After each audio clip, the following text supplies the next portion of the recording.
One take, one shot. This is the SmackDown review in which I do it all in one take, one shot. And boy howdy, this was not a doozy. This was not a doozy. It was the opposite. It was a snoozy, if you will, because this was a boring SmackDown. It wasn't a bad SmackDown. It wasn't a good SmackDown. It was a boring SmackDown. Nothing happened. This was a big old nothing burger. A big old nothing burger with a side of nothing fries, a nothing shake, and nothing onion rings. Like all the nothings, it came. It came from here. The never-ending story, the nothing in the never-ending story. Well, I think that came and just ate this SmackDown because it was bad. It was like a snooze fest. Now, Drew McIntyre did return. And I think they tricked us. They tricked us in with this huge return, right? And he even had an insult, an amazing insult. And then after that, nothing happened. Nothing happened. And, oh, man, I wish I could complain about something. I guess I could complain about the Tiffany Stratton segment, but other than that, it's okay, cool. That tag match number 1 was okay. Tag match number 2 was okay. Tag match number 3 was okay. Tag match number 4 was okay. Just okay. And it's I don't know. Let's just, let's get this over with. There's my ringing endorsement. For real, I'm not even joking. If you skipped this SmackDown and you skipped this review and you skipped all the highlights, you would miss nothing. You would still be caught up to speed other than the fact that Drew McIntyre returned. There you go.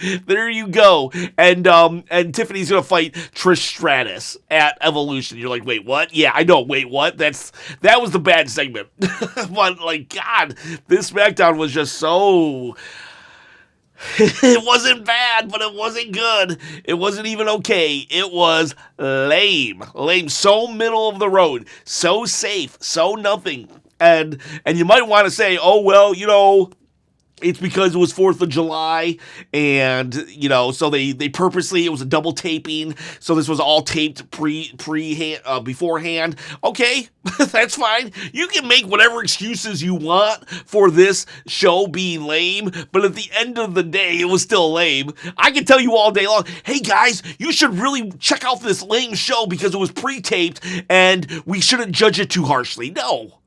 Don't check out this show. It's just you don't need to. You just don't need to. I love WWE. Go look at my last couple reviews. I'm glazing WWE. When it deserves to be glazed, I'm gonna glaze. But when it's yeah. And like I said, I'm not even hating on it. I mean, I guess I am hating on it, but I think I'm disliking on it, not hating on it, because if you want to watch it, it's not going to ruin your day. It's not Goldberg showed up and challenged. Well, actually, Goldberg did kind of show up and challenged for a match in that a retired person who doesn't deserve a title got a title match. We'll talk about that later, but nothing, just nothing, just. I don't know. It's just, there was no real bad taste in your mouth. This was just very bland, no seasoning whatsoever. It's like boiled chicken. Someone boiled some chicken and served it. They opened a can of beans and just threw it on a plate and said, "Here you go." Let's just get into this. Because I don't know. I had 11 yawns. It was a 2-hour show. Thank God. I don't think I could have put up with 3 hours of this. And yeah, I want this belt off my shoulder, so if you want this belt, you can win it. I need it off my shoulder so I can focus on this nothing episode. So if you want to win this title belt on my shoulder, all you got to do is comment below. I'm going to give it away at 20,000 subscribers on my quest to quit my day job, and I do need to quit my day job because I think I'm getting fired really, really soon. They don't like me they want me 100% devoted to my day job, and I'm I kind of want to do the wrestling thing over here. They don't like it, so I think I'm getting fired soon. And hi boss. That didn't help. This is not helping. And yeah, so if you want to win this to help me quit my job, comment below, subscribe to the channel, hit that bell, ding, ding, ding, notification, and give a thumbs up too. If you notice, the thumb is not up because the thumb fell asleep, actually. So wake up, little guy, wake up. All right, so just give a thumbs up, and you can win this belt right here. Let me put it down. I have not forgotten. And we're back. All right, so... Oh, how many commercials? 9 commercials. 9 commercials, 2 hours, 11 yawns, and let's go. We start off with a Cody promo. He's like, I'm the king, and I'm going to go to SummerSlam, and then Randy Orton comes out and says, I respect you, so much respect. Someone said, what was it, the respectable era? I forget what they said, the gratitude era. This is the gratitude era, because everybody's just so happy to be there and so respectful towards one another. And then Drew comes out. This is by far the most interesting and awesome thing that happened tonight. Drew comes out, and as Cody and Randy are just respecting on each other, Drew says, you hang up. No, you hang up. No, you hang up. No, you hang up. And that was funny. You know, 2 little lovebirds, in the beginning of a relationship. No, you hang up. No, you hang up. No. And so, that was funny. That was hilarious. And that alone gives it like 2 chops. 2 chops. And it was hilarious. And then Drew does his best Karrion Kross impersonation and tells Randy why he needs to turn on Cody, and he was right. Hey man, your back was hurt. He went after it. All these things, and yeah, you need to be better. You need to be more vicious because your legend has died. And then Drew turns his attention to Cody, and he's just like, I want you. I hope you win. I want you. That would be a good feud. That would be a good solid follow up to SummerSlam. If Cody does win again, that's what he needs. Something straight out the gate, because when he did not get anything straight out the gate when he won the title. Yeah, AJ and him was a great match, but he doesn't need a great match. He needs a great feud with a great match. Like John Cena. When John Cena came out of WrestleMania, he went right with Randy Orton. Great match, great feud, even though it was only a 2-week build. So then Drew turns around and he gets RKO'd, but Randy goes to Cody. They kind of look, and you can see that Randy's feeling some kind of way, and he walks away upset. And there you have that. Eventually, Drew will go up to Nick Aldis and say, I want Randy. That's going to be next week's match. We have Aldis. He's talking to Charlotte, says she's going to be in a tag team match, and then she's like, what do you mean? I don't want to be in a tag match. And then it's Alexa Bliss. Alexa's like, hey, listen, I'm just trying to, I'm trying to help you here. She's like, I don't like sharing the spotlight. And Alexa's like, you haven't really been in the spotlight. Ooh, burn. And so it's going to be a triple threat. Charlotte, Alexa versus the Secret Hervis, and Meacham and B-Fab. We have, that's when we then have, Randy shows up, he asks for that, already talked about it. Jacob, I forgot this. Jacob in the beginning of the show, Solo comes out, he's all celebrating, and Jacob attacks in the parking lot. He attacks everybody, actually. So they're definitely keeping that going, and Jacob is feuding with the entire, I guess we learned the family tree. I think that's what he called them, the family tree, because he said Solo later says, this is better than my bloodline. This is like my family tree. So moving on. We get the women's tag match. It's a triple threat, but not a tornado match. So it's like 3 on the outs, 3 on the ins. B-Fab, no sold the Canadian Destroyer. I don't know why we started bringing back the Canadian Destroyer. I love the Canadian Destroyer, actually. Love it. But I think it's like, it should be used as a power move. Like, wasn't Randy Orton pile drived like a couple of months ago? Didn't we, like 6 months ago, wasn't the pile driver like taking people out? The Canadian Destroyer is like a pile driver, but an even more intense one because everybody's doing flips while they do it. So like, why is the pile driver just like nothing? And that's even B-Fab's no selling aside, but she no sold it, so that kind of sucked. Alexa Bliss will get the pin when Charlotte goes up the top, and then she kind of like pats Alexa on the head like, oh yeah, like that's really nice to you. You're just like, kind of like big sistered her, and then that meant Charlotte couldn't do the pin, but Alexa could. And then I guess when it was all said and done, Charlotte was so actually happy that she won a match that she did hug Alexa, and then kind of was like, sorry, whatever, like trying to play it off. But you could tell that they are kind of now on the same page, and so it looks like we got a new tag team with them. I still don't like that Alexa does the Wyatt move. What's the Wyatt move? Sister Abigail. Someone asked me why don't you want her to use the Sister Abigail? It's because she's not the Fiend character right now. It's like weird. It's weird that you literally got, if the Wyatt 6 wasn't around, I could see her still using it, but like Uncle Howdy literally uses it as his finish, and Alexa Bliss, it has nothing to do with them. Like, I don't understand this. I wish Alexa Bliss would just be Alexa Bliss. I know she's honoring the memory of Bray Wyatt and stuff, but it's just weird, storytelling-wise. But if it's just, I guess if it helps her in the mourning process, I guess there are some things more important than storytelling. But to me, the fact that she's using the Wyatt, the Sister Abigail with Bray Wyatt's brother, Uncle Howdy, is using it still. Just, I don't know. It just doesn't sit right with me, but it's not, like, I guess that's a little strong. It's just weird to me. How about that? It's just weird to me, but regardless, whatever. Someone asked also, what is your favorite wrestling move? Since this is such a lame SmackDown, let's talk my favorite wrestling move.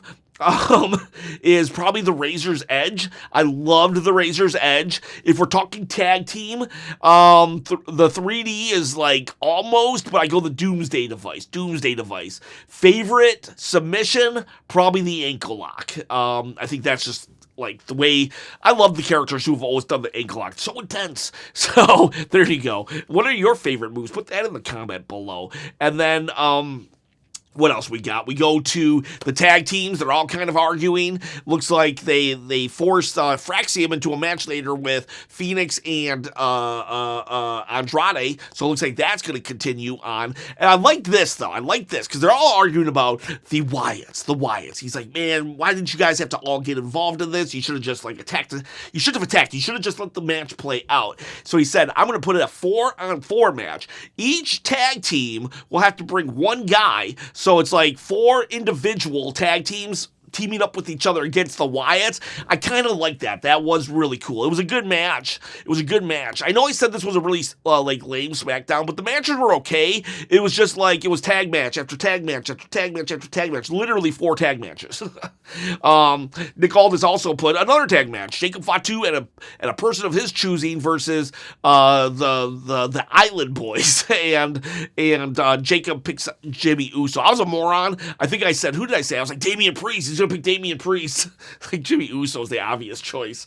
We go then from the Wyatts. They eventually win. They do win. We have Eric Rowan. He pins, I forget who he pins. Oh, this is what happened. At one point, I think the Motor City Machine Gun guy was trying to tag Johnny, whatever his name is, Johnny Gargano, and Johnny was like, nope, not going in. So Johnny kind of turned on the tag division, but not really. I think he was just more scared than anything. And then we got the claw slam. So that'll probably extend that feud going on. Lots going on in the tag team division here.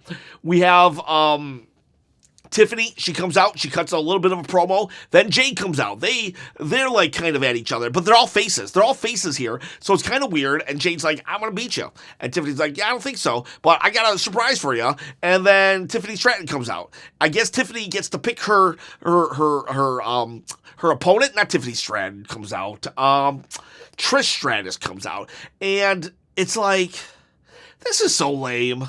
It's not because Trish isn't a legend, and it's not because Trish doesn't doesn't deserve a spot on the Evolution card. No, I'm very happy that she gets a spot on the Evolution card. But believe it or not, one of the reasons why I hated the fact that Goldberg gets to walk in and get a title shot is because the dude doesn't deserve it, because he's not been around, because he's not been wrestling, and you got a ton of people. Excuse me, I hate that. I burped, and I wish I could cut that, but I can't. One take, one shot. But, like, Goldberg hasn't been around. He doesn't deserve a shot. Now, granted, this was given to Tiffany.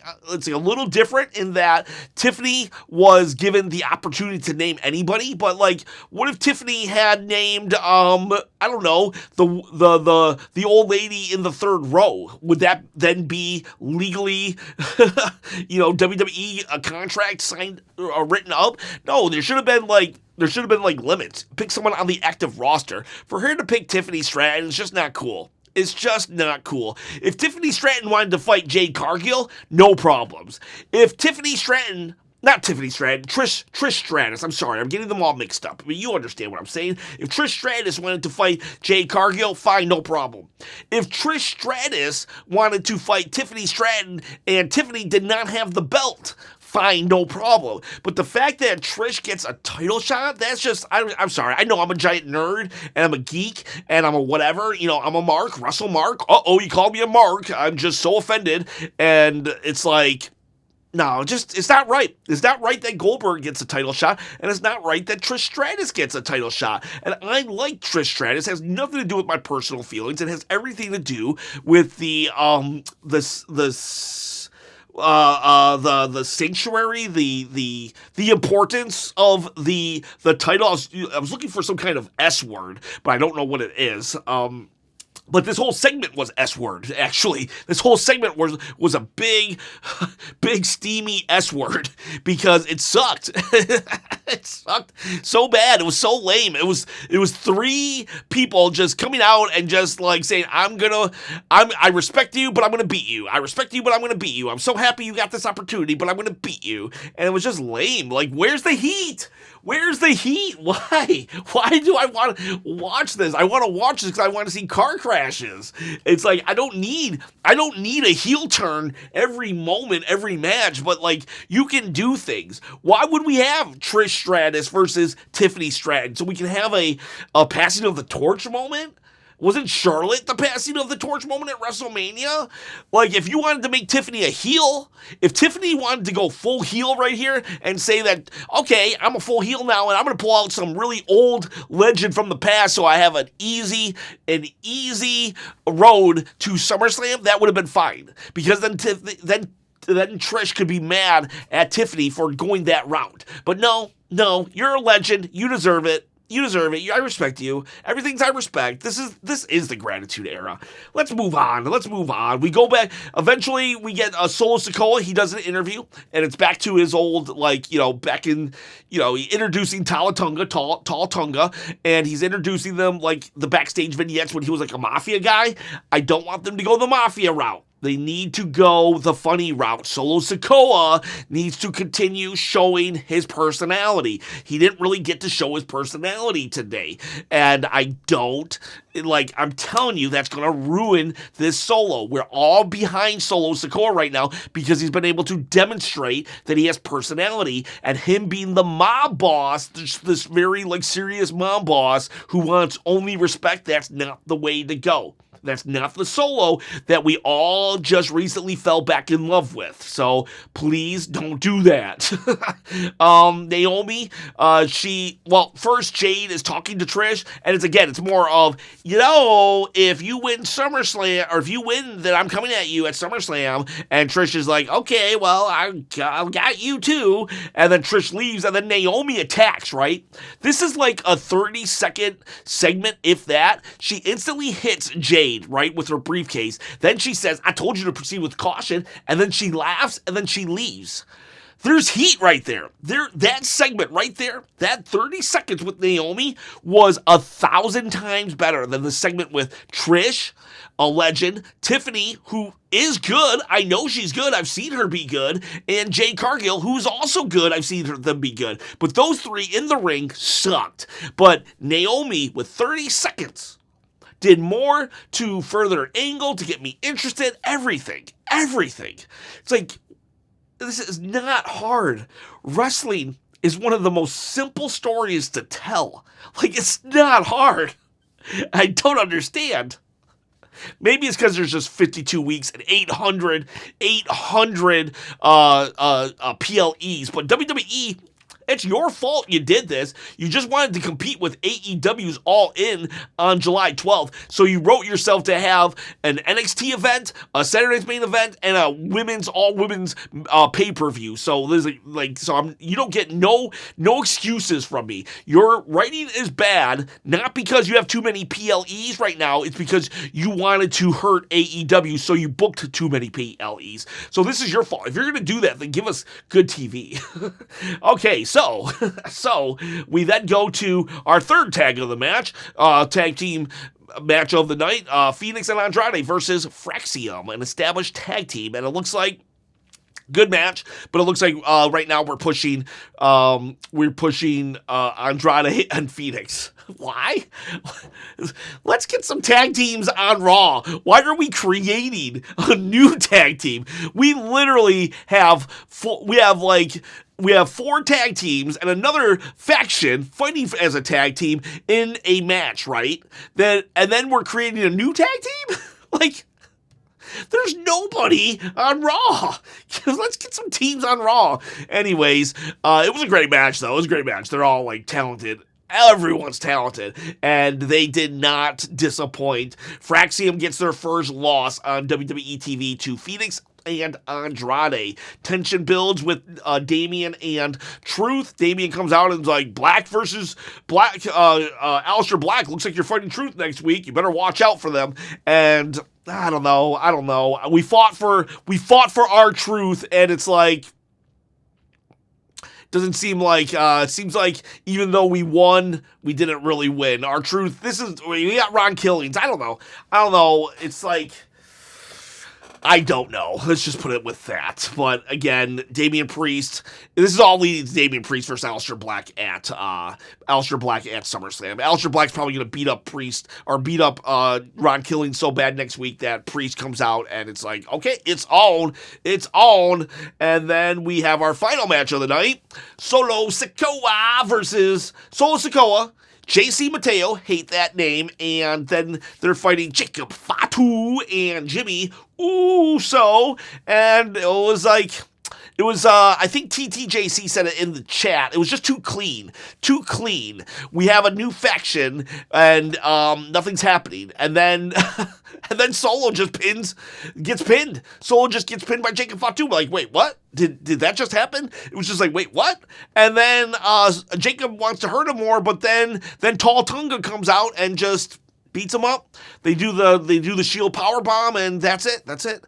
And I'm like, oh, okay. That didn't feel like a main event segment. That felt like the end of hour 1 going into hour 2. This was just, I don't know. It was not like I said, it was just a very bland,